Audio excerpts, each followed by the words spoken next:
Welcome to the fiscal year 25 grant workshop for the Mid-Missouri Solid Waste Management District. We will be going over what it takes to be an applicant, what a good project is, and what the process is like. So I'm going to go ahead and share my screen here. And to start off, I am just going to take us to the Mid-Missouri Solid Waste Management District website. You can get to this through mmswmd.org. You can also get to it through recyclemidmo.com. That might be a little easier to remember. So here on the home page, so you don't have to go hunting and searching for it, fiscal year 25 grant call. That is where you're going to find all of the documents that I'll be referencing today. So you will find the purpose, the guidance document, the preliminary application, final application, and grant scoring criteria. We've got deadlines listed on there and information about scheduling a virtual meeting if you need some one-on-one assistance, contact information, and some basic tips. So that is on there. Something else to point out on the website before we move on to our presentation. Under grants and sponsorships, there's also a section for grantee reporting. And this is where our current active grantees can go to find things. So if you're curious about maybe if you have the capacity in your organization to be able to, follow through on the reporting and all of that, this page will give you some information about what that looks like. We have really streamlined our reporting process. So we've got just a Google form that our grantees fill out every quarter, giving us a heads up on where they're at. We have amendment options on there and template for invoicing for funds. There's also our general terms and conditions, which are part of the contract that we sign with our grantees, and some frequently asked questions, that kind of thing. Finally, under grants and sponsorships is a sponsorship section. We do offer up to $1,000 scholarships for smaller projects. I frequently encourage this for maybe an organization or place that hasn't ever done a significant grant project before. This can help kind of establish a relationship with the district, to be able to let our board know who you are and what you're doing, and for you to be able to demonstrate that you're able to handle the types of reporting requirements and things before you sign on for a bigger project. So that is always good to consider. So now I will switch us over to our presentation. I might have locked my colleague out because I'm using his Zoom. So I'm sure I'll find that out later. All right. So a little background on the solid waste management program. We are Region H, so there are 20 of me all around the state. Each region has different counties and has a representative body. The districts were created to foster regional cooperation between cities and counties in managing solid waste. They administer waste reduction, reuse, and recycling and composting grants. So every district around this map does also offer grants as well.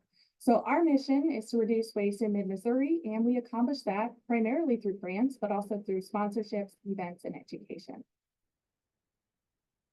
The purpose of our grant program is to provide financial assistance to cities, counties, nonprofits, businesses, schools, and individuals that will develop new and improved programs to reduce the creation of solid waste, create new markets or improve existing markets for recovered materials, and improve the handling of items banned by Missouri law from landfills. There's not that many banned from our landfills: household hazardous waste, appliances, whole tires, waste oil, lead acid batteries, and then every landfill except Columbia's has a yard waste ban as well. So there's two different grant types. Our small project grants are requests up to $10,000. Your total project is still going to be small with a maximum budget of $30,000. The match must be at least 20% of the request. So $2,000 of a $10,000 request, etc. And entities may apply for more than one small grant. Oh, we got somebody else joining. There we go. Our large project grants are up to $100,000 request, and the match is still a 20% requirement. And we have a few additional application requirements for grants that are over $50,000. As I mentioned at the beginning, we do have sponsorships also up to $1,000 for one-time events, short-term projects. There's a much smaller prior approval and a very simple form for that.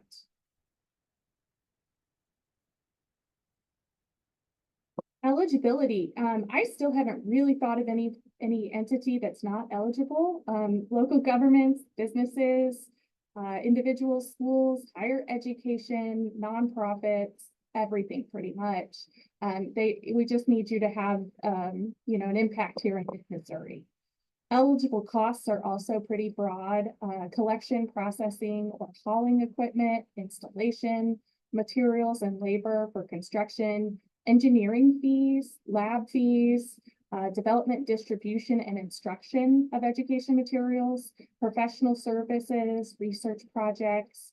The things that aren't eligible are, you know, much more nitty gritty. So operating expenses that are not related to the project, costs incurred prior to the project starting, taxes, legal fees, contingency funds.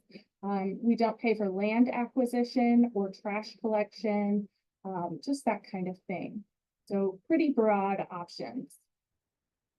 Just wanted to let us think about the whole big picture before we dive into the application and projects. So there's 3 stages: the application applying stage, the awarding stage, and then the reporting stage. So right now we are just really here at the beginning, generate idea, read all materials, attend this workshop. Next, you would submit a preliminary application, which is just a budget and a brief executive summary so that we can let you know maybe this is a non-starter, this project just doesn't fit for us, or, you know, give you some tools and tips on how to proceed. We'll provide feedback then, and you will submit a final application with all required components. Then it's in our hands for the awarding process. We have an advisory committee that scores and recommends. That moves on to our executive board that votes on final approvals. And then we send it over to DNR and they do a little review to make sure everything's eligible. After that, we sign our agreement and then project work can begin. So projects will, at that point, be able to start spending reimbursable money. And they'll also report quarterly to us and invoice for reimbursement on work done. And then at the end of the project, there's a final report and a 15% retainage from all invoices is paid out at that point. That preliminary application is only required for the large grants, but we do recommend it for everyone. Now we get down to those specific dates of when all that is happening. So right now is when you're working on the project, reading through the materials, August through September for small grants and August through December for large. You can schedule meetings with us. You can send us emails, ask questions, set up a quick Zoom call if you want to go over something. And then those preliminary applications. The small is due on October 18th, my 10th wedding anniversary. And the large grant preliminary application is due January 6th, my husband's birthday. Those were accidental. And then we will provide feedback then after we receive preliminary applications, but applicants should continue working during that time. You know, there's a lot more in the final application than there is in the preliminary.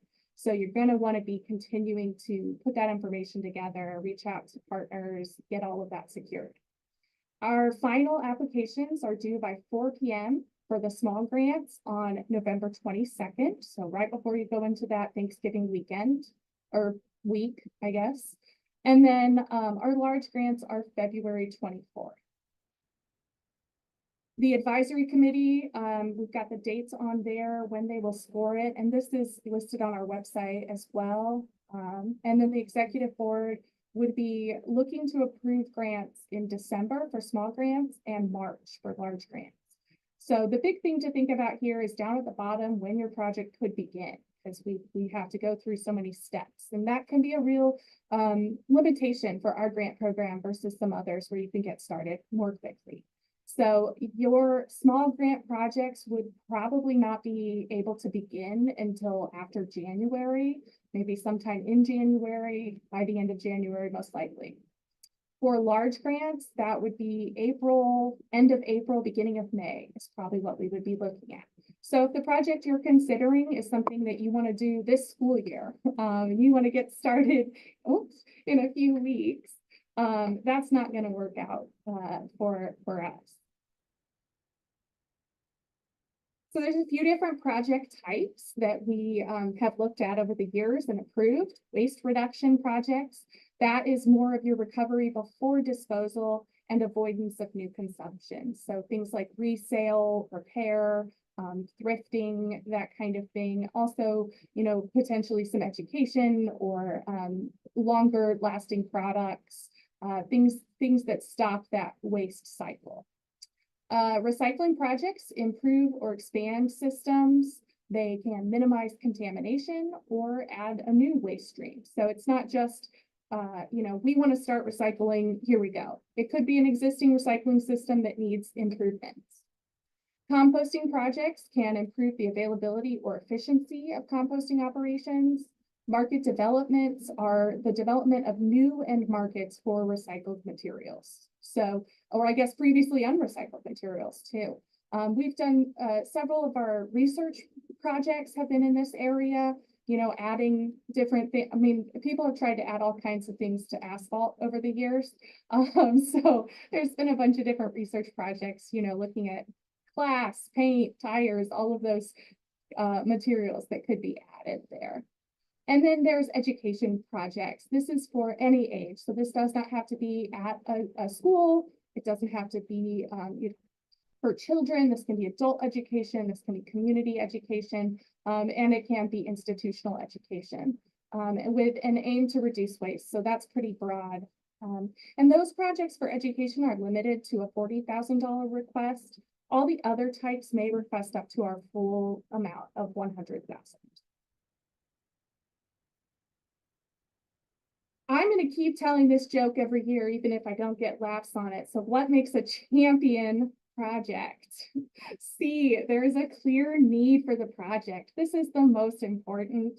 There are a lot of really cool things people can do out in the world, but you know, our mission is for Mid-Missouri and improving the lives of the people here. So there needs to be a clear need.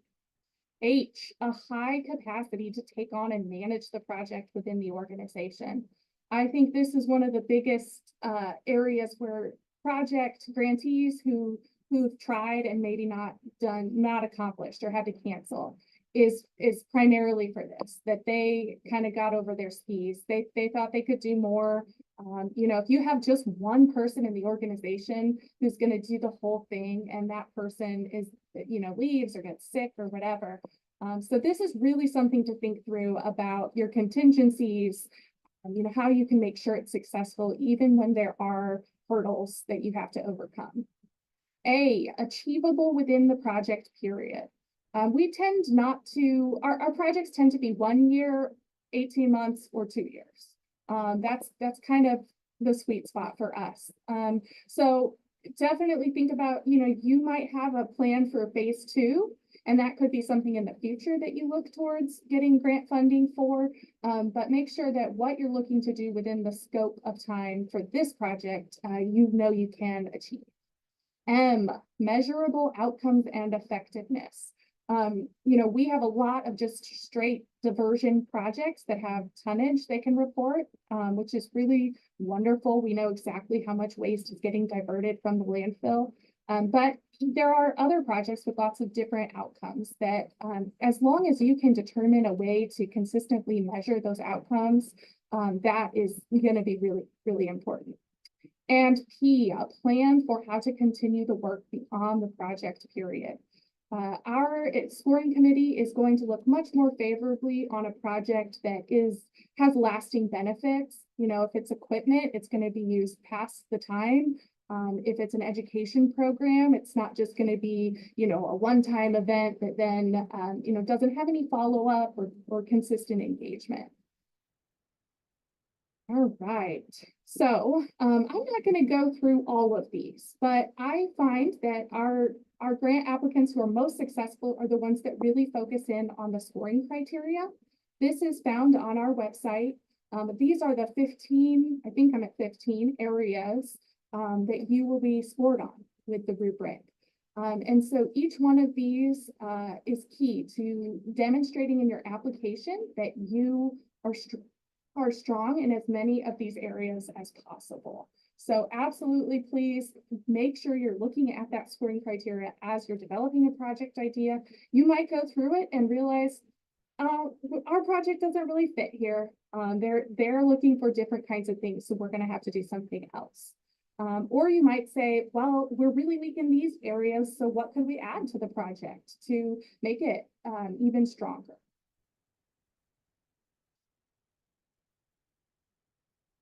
One of those criteria is related to the waste hierarchy. This is the state's waste hierarchy. And they have 4 sections here: reduce the amount of solid waste generated, reuse, recycle, and compost, recover and use energy from solid waste, and then incinerate or dispose of in a sanitary landfill. So we would only be assigning points for those first 3 items. However, of course, there's a lot more steps in there. So I always like to share this image on the right as well, that there are a lot more stopping points in that consumption timeline where you can disrupt the process. So, reducing and reusing and refilling and repairing, all of those things are considered also maybe in between those steps. Another criteria that you'll be evaluated on is where your project fits on our targeted materials and priorities. So each year our executive board reviews this and determines what their priorities are for projects in Mid-Missouri. So tier 1, consumer electronics, food waste, household hazardous waste, mattresses, K-12 education programs in rural counties, and mixed glass. So those would get the highest score on that criteria. Tier 2 is demolition waste, non-hazardous industrial, commercial, or institutional waste, plastic, recoverable agriculture waste, waste tires and textiles. And tier 3 is cardboard or paper, ferrous and non-ferrous metals, and yard waste. And for some of these projects, we can help you kind of think through, because for a waste reduction project, you're not necessarily diverting, that waste right now.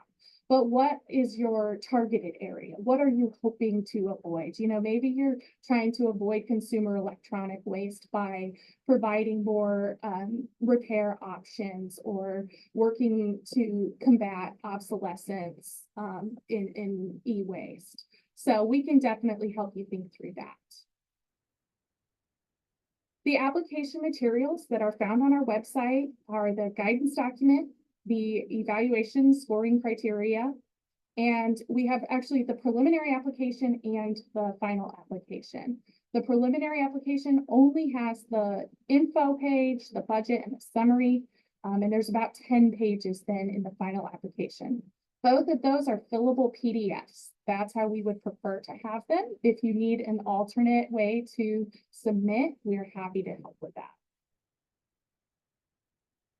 Just a quick look over the components of the application. And I wanted to also say that there are a few attachments that would also be encouraged. Some of them are required and some are optional. So we have applicant information, a budget, an executive summary, the estimated diversion and project evaluation, goals and implementation plan, key personnel and previous grant funding, additional information. We ask a couple more questions for those grants over 50,000, and then just a checklist to help you make sure you've done all these parts.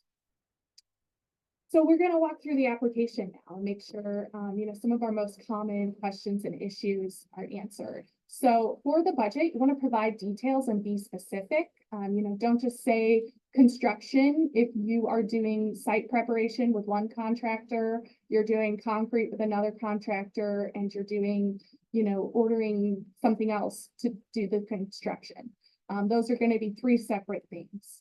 For personnel, if you have personnel as line items, whether match or grant funded, we need the job title and hourly rate. So you don't need to put Ramon Garza. You do need to put Ramon Garza, $100 an hour, I think is your price right now.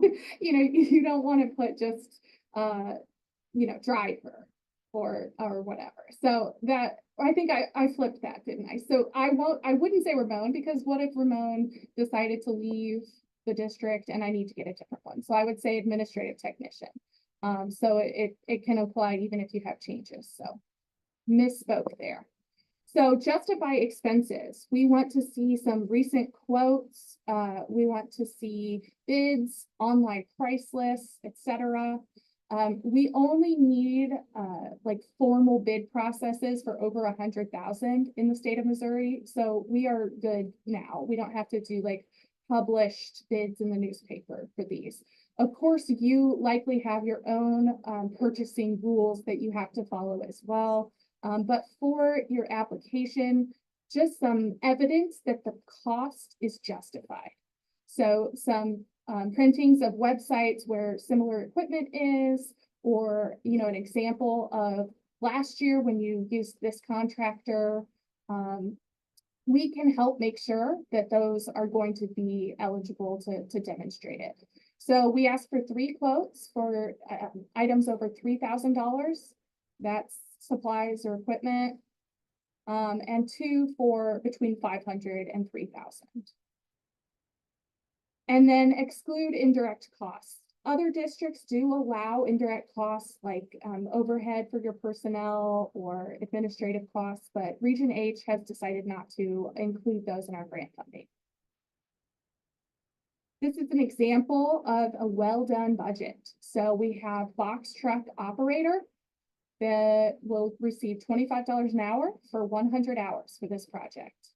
A resale store volunteer. There is a link in our guidance document for the value of a volunteer hour. When I made this, it was $28 an hour. So we'll say resale store volunteers, $28 an hour for 500 hours. And they are using these as match. So one of the match up here, they're going to be paying the box truck operator actual money. So that's a cash match. And then the resale store volunteers, that's, an in-kind match. That's donation hours. Whoops. For contractual services, you have dock door installation for $12,000. Now that is something we would want to see 3 quotes for. Maybe you've emailed a couple different contractors you've used in the past, and there's a range of them, and you put 12,000 down, and it's within or near that range. Equipment, a Ford E-Series box truck for $45,000. We would accept here some photos from, maybe an auction website for box trucks, or, showing a new price and a used price. We do allow purchase of used equipment. That is encouraged. So again, we would want to see 3 different quotes here. And then under other, marketing for new program, $4,000. This is something we would want to see explained in your executive summary. What is your marketing plan? How are you getting it out? And then a quote. Is that going to be you're hiring a marketing firm to do this, or maybe it's all ads. So we would definitely want that to be explained in your executive summary. It will tell you what your minimum required match is, that 20% amount. So the match here well exceeds that. Speaking of match, that 20% is the requirement. We do have you complete a match commitment document and get it notarized. So it's important to remember that while you're required to do 20%, whatever you commit to in that document is the dollar amount that you have committed to. So if you end up saving money on something later on, you're still required to do the full amount that you committed to. So those can be cash, direct project expenses, in kind, or volunteer hours. And we want to make sure that you have those documented. Most people are really good at this, but for some of our newer grantees, they may not be as familiar. So especially for like volunteers, you need to be able to have like a volunteer log, sign-in sheet, some kind of proof that those hours actually happened. And then for other types of match, proof of paid invoice, pay stubs, that kind of thing. And Ramon Garza, who's on the call with us, he is our invoice guru. He helps walk our grantees through that. Usually after the first time walking through it, everybody kind of gets the hang of it. So after you do your budget, next is your executive summary. This is where you want to say who, what, why, where, how, and when. Tell us very specifically what you want to accomplish and why you need the funding to do it. Identify the feedstock or audience. So is there a whole lot of glass that is out there and available and not being recycled? Are there a whole lot of people that are interested in a composting workshop? And market. So especially for recycling projects, do you have someone that's going to buy these materials if you collect them? Because it's always a changing world out there in recycling. And so it's very important to make sure that you're not just going to collect materials that will sit. But also in markets, if you develop a really great education program, are you going to be able to get into the schools to deliver it? Both of those, both sides. Is there a need and willingness? And also, is there somewhere to deliver the information or the service? Address the existing situation, what services are currently available, if there's competition, if you have any plans for collaboration. Consider how you will continue the project work after the period of the project is over. Make sure you look at that scoring criteria and make a case for why your project should score highly, and be concise. We give you 2 pages, so use that space very wisely. Tonnage and evaluation. This picture here on the right is of some shredded paper. This is a company that does secure document destruction. And so this is all like office paper, assorted paper. And after they do one of these bales, they put it on a scale, they get the scale number, and then they use some spray paint and they spray the poundage up there. So now they know every time they go to load a truck, frankly, it helps them make sure their balance is correct on their trucks.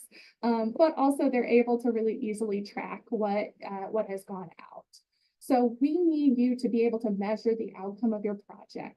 If materials are collected, we need the weight, or we can do some creative like volume metric calculations. We can help you if this is maybe a tricky situation, but also we'll pay for you to get a scale as part of your project to make sure that you can get it all documented. If you don't have diversion, what measurable outcomes can you track? There are number of presentations, number of participants, recycling rates. Maybe you're trying to improve the quality of your materials in your recycling program. So you could look at contamination rates and whether that improved after an education program. There are some qualitative things. You can do surveys and interviews. You could check back in with people. Way before I had this job, I did a community composting class, and every couple years I get an email saying, hey, can you just answer these 3 questions? Like, are you still composting? Do you plan to continue, or what limitations are there? So I'm able to say, yeah, like 7 years later, I'm still composting. So that's a good demonstration that the project is evaluated and is working. Goals and implementation plan. For some of our past grantees, this will look just a little bit different. We have changed it from monthly to quarterly. Because projects tend to fluctuate a little bit more from month to month. Sometimes it can just take a while to get bids or go through your procurement process. So we are asking you to identify what actions are necessary to successfully implement and manage your projects. I would really encourage applicants to use this space to show that you have a strong plan. for what the work is, what is needed, and how to accomplish your goals. Some example tasks: equipment bids, procure permits, purchase equipment or supplies, hire a contractor, train staff, create education materials, request reimbursement from the district, plan an event, conduct classes, evaluate impact, collect materials, prep site, market to customers. It could go on and on. And this is something then that we can check in with you on during those quarterly reports. You know, is something going off the rails? Has something been difficult? How can we help you be successful? Finally, we get to the attachments to the application. So I mentioned that notarized match commitment document, and we do get questions about that a lot. You can get something notarized at a bank. If you go to your bank, they usually do it for free. The local libraries also frequently have notaries on staff. We need a resume of the project manager. That will help demonstrate to the scoring committee the capability of you as an applicant.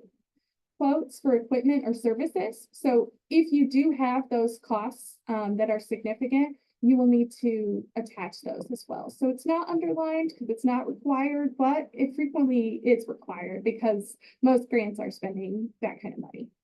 Letters, ordinances, or resolutions demonstrating partnerships or support. You know, if you plan on going into a YMCA to deliver some education programs, we need you to have something from the YMCA saying, yeah, they've talked to us about it. We know them. They're going to be there. It's a good thing. You know, if you're planning to use a facility or work together with a collection partner, that would really help. Also, think about community support. So have you talked about this with maybe your Chamber of Commerce and they are really interested? You know, for a lot of communities that don't have recycling, their Chamber of Commerce might provide a letter saying, our businesses would really like it if they were able to recycle cardboard. And we've talked with them and they really want this and we really support this project.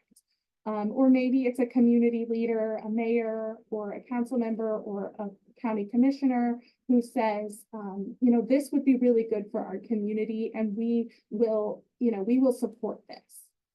Necessary permits, waivers, or licenses. The preliminary application really helps us identify if there are necessary permits.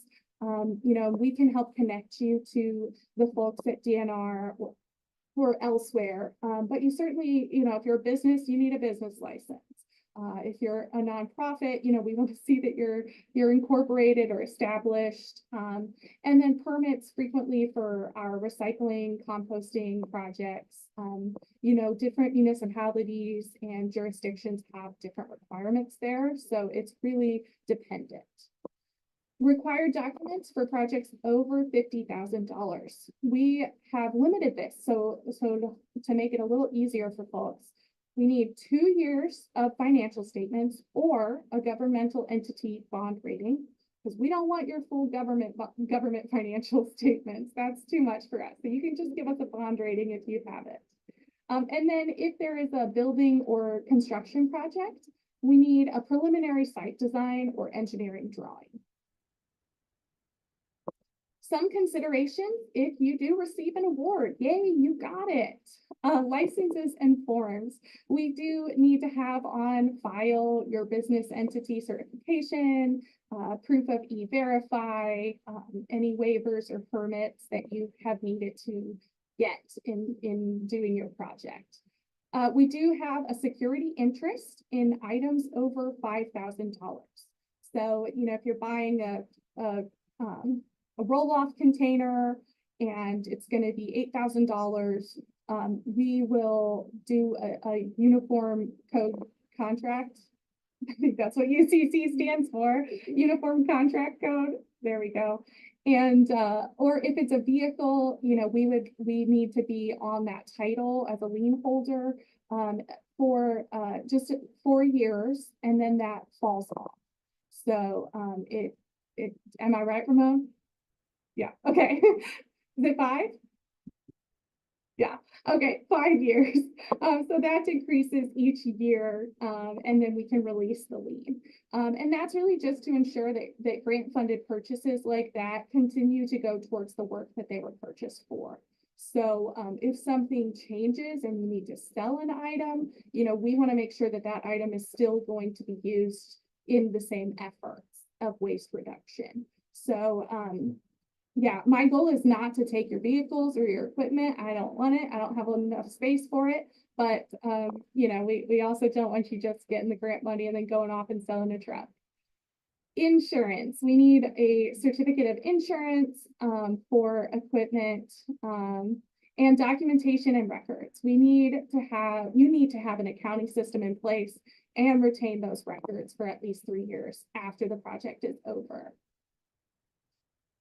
Some more considerations if awarded. These are, you got reduce, reuse, recycle. We have 3 more R's: reimbursement, retainage, and reporting. So our grant is paid on a reimbursement basis. This is not a block grant. You will complete an invoice and send us proof of those payments. Then we will reimburse you. But there is a retainage. On each invoice, we retain 15% of the total. That will be paid out once the final report is completed and accepted. Reporting. We have quarterly reports that are required through the end of the project.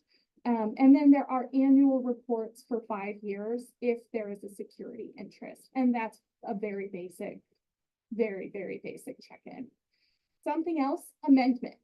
Sometimes situations come up and the project changes. Over the last few years, with changes in the supply chain and the cost of equipment and labor, we've seen a lot of changes. We just need grantees to communicate promptly with us to determine if there is a path forward with an amendment. If we do need an amendment, we have some ability to kind of move within categories at the staff level, but otherwise we have to take it to our board, and that, we meet once a month. It just can take a while. And we can't pay out for expenses that are not in that signed financial assistance agreement. And so it's really important that you keep us up to date on that. At the beginning of this workshop, I showed the reporting page for those grantees. You can find that on our website pretty easily under grants and sponsorships, just to see what that reporting process looks like. Final tips for applicants: please, please, please read through everything. There are a lot of questions answered in the guidance document. We spend a lot of time going over that, trying to put on different hats and make sure that it makes sense for all situations. Refer to that evaluation criteria at every stage of your draft process. Look at it now to see, does my project actually fit? As you're drafting, look at it to see, are my expenses making sense? Does this score well? Have someone other than the drafter read through before submitting. It is just for anything that you're sending out, right? So that will really help you catch those smaller mistakes. And then communicate with our office with questions promptly. It's last year we got 25-ish applications total, I think, especially preliminary. We had a whole lot.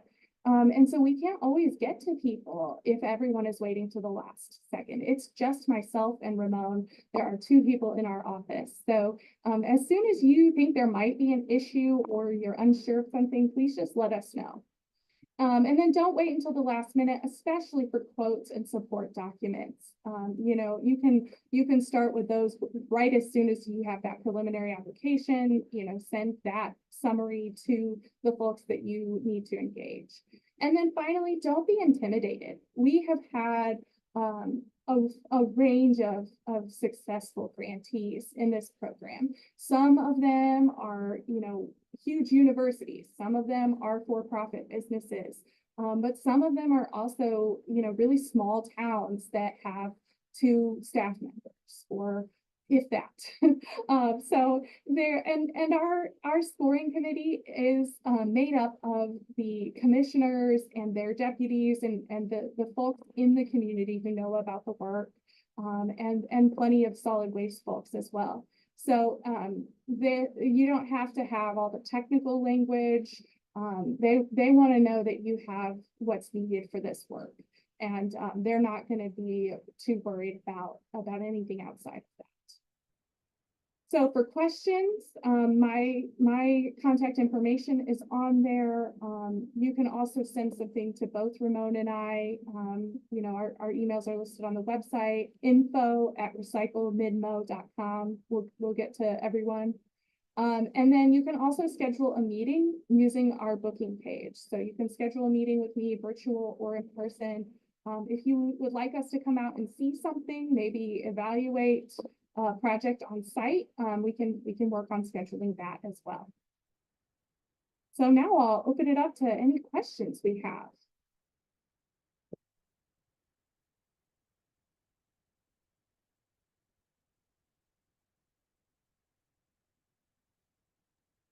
I didn't come up with any. All right, all right. I won't ding you for that. Tom, do you have any questions for us?